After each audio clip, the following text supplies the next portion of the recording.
Plaintiff, Shamika Hampton, dated the defendant, and they were both crack addicts who lost their 2 children to the system. Shamika says she's trying to regain custody, but wants to prove the defendant is the father of her youngest child. So she petitioned the court for a paternity test. Defendant Corey Ryan and his wife Shawn admit Corey was a crack addict, but says he turned his life around 3 years ago after hitting rock bottom. And he does question paternity because he claims Shamika was promiscuous. All rise. This court is now in session. The Honorable Judge Greg Mathis presiding.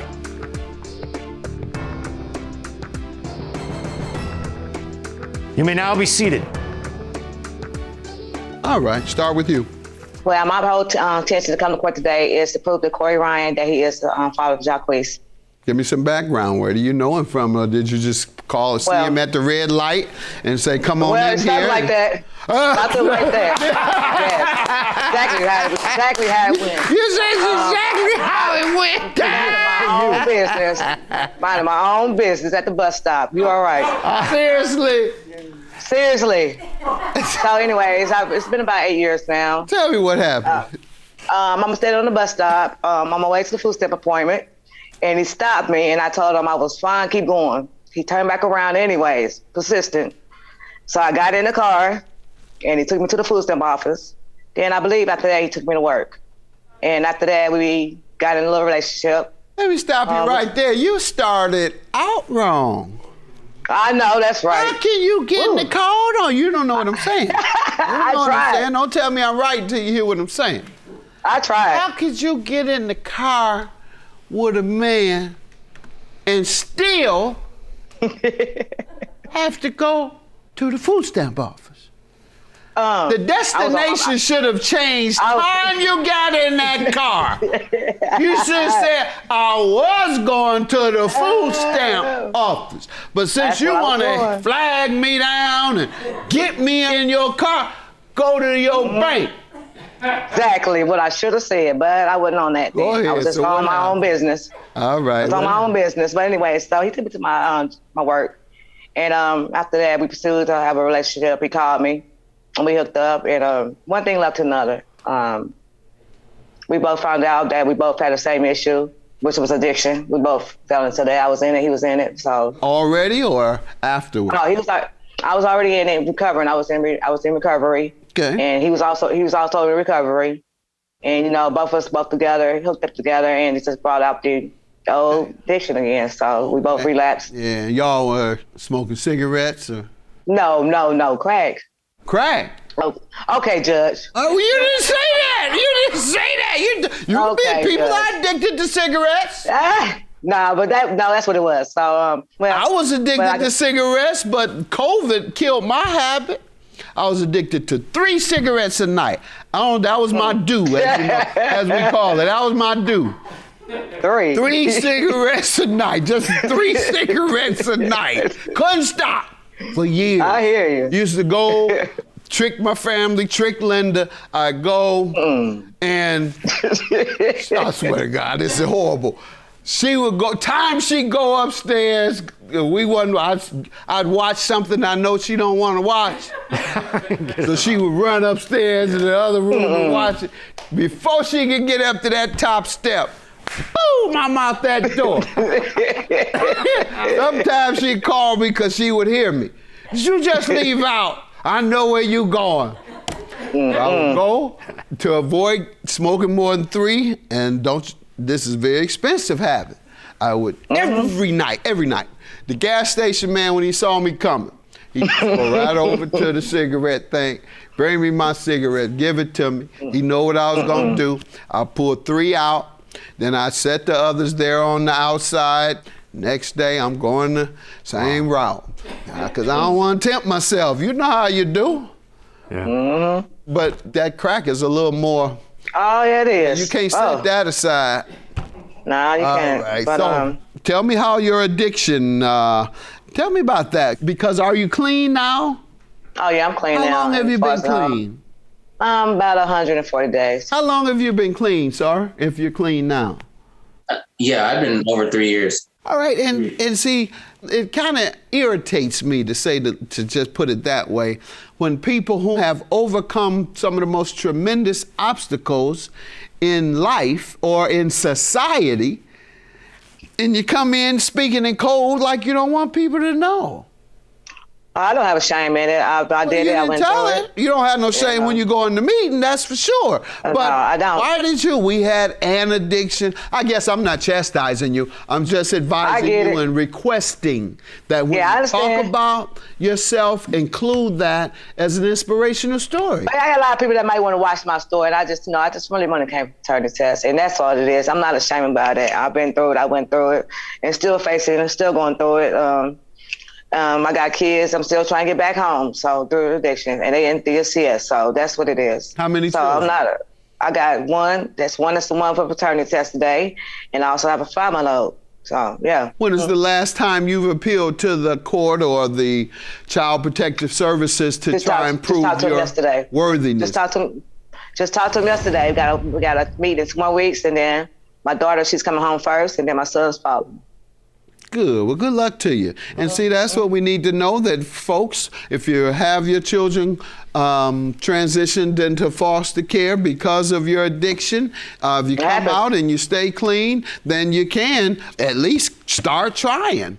And who knows, this might be inspirational in the sense that you might get the nod to get your children back. So that's a story people need to hear. And good luck to you. And since that time, since you've been struggling, and I know people overcome and go back and forth with relapsing, are you in NA?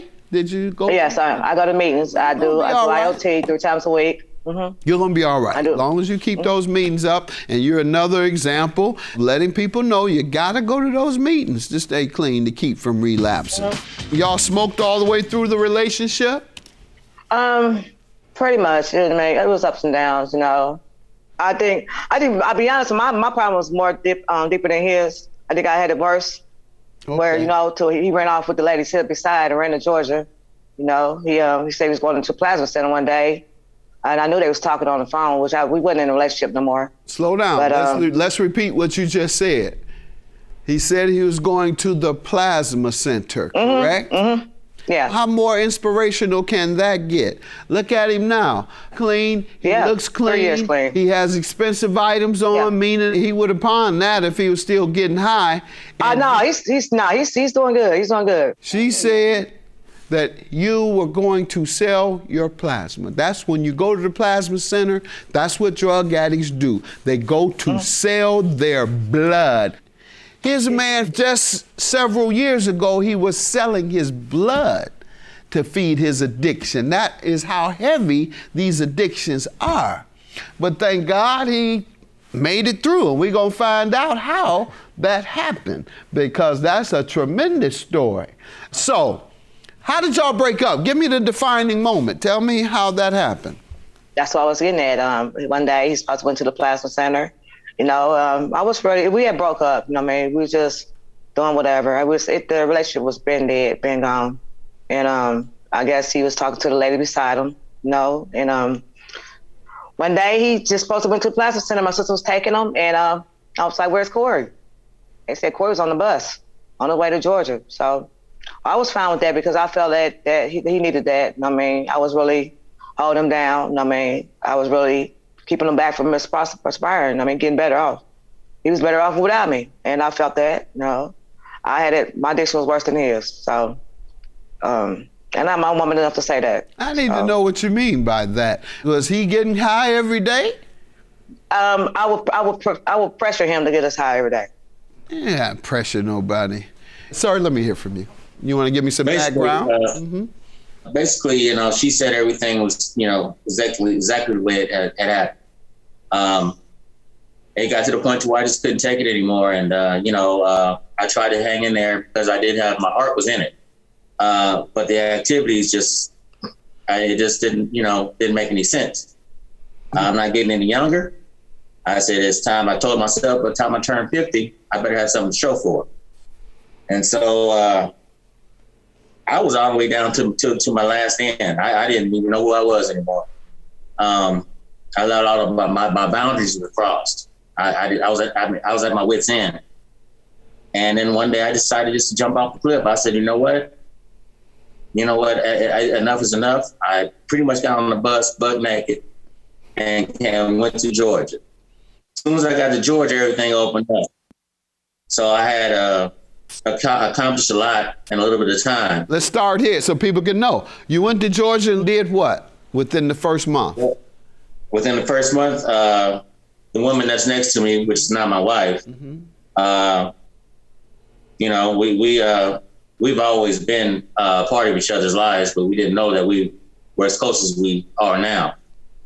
And she pretty much encouraged me, gave me enough self-esteem to have enough confidence to go ahead and just do what I had to do. Okay, but they have plenty of crack in Georgia. So how did you avoid trying to find some crack when you got there? Well, I had already made my mind up a long time ago that that's not what I wanted to be or do. I indulged in it because of, who I was with. Oh, please. And that made her happy. So, I kept her happy that way. All right. So I was more like a codependent than anything else. But it caused me to indulge. And do you all have a child together? I know we're taking a paternity test. Is that the only child that is in question between the two of you? Yeah, this one, well, we already know we have one. The two of you have one confirmed, and today it's a second one. So the one confirmed, have you been a provider and engaged that child over the years? No, I have not. The child was adopted by another family. How long ago? What was that? Should make about 3 years ago. Why did you give the child up?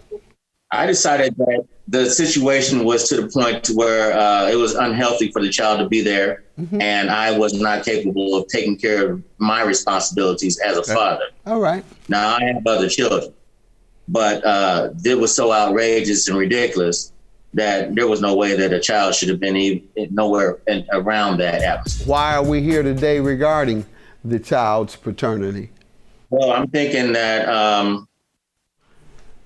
that there was other individuals that could have been involved at the time. When did you all first believe, or either of you believe, that the child in question you were the father of? August the 1st of 2019. That's when I moved here. And about 2 weeks after that, I get a phone call about I'm pregnant. Now, I don't know how long it takes to find out that you're pregnant, but I don't think 2 weeks will do the trick. I think you got to have at least about a month, like that. Would you say? I didn't know I didn't know I was pregnant. Corey was standing with a gentleman across town somewhere. I had my own place. He would call me to get high, and I would go out there to his house, and where he was staying at, and we had our little thing going on, and that's when I got pregnant. I didn't know I was pregnant. Who would call you to get high? Who would call you to get high? Corey did. Corey would call me. Okay, because I thought you said you were the only reason he got high, and he said that too. Now he's calling you. Let me get back to you, sir. Do you believe the child is yours? I know it is. All right, you know it is, and so let's see what this says. You are the father. Have a good day. I know he is. I know he is. Bye-bye. Told you that. Told you that. And I be coming to see both of y'all. Yeah, I know he is. I know who my baby father is. I be about to come and see both of y'all. Thanks. As you go, buddy. Look just like your ass. It is what it is. It's not. What else can you say? I mean, I'll be to see you.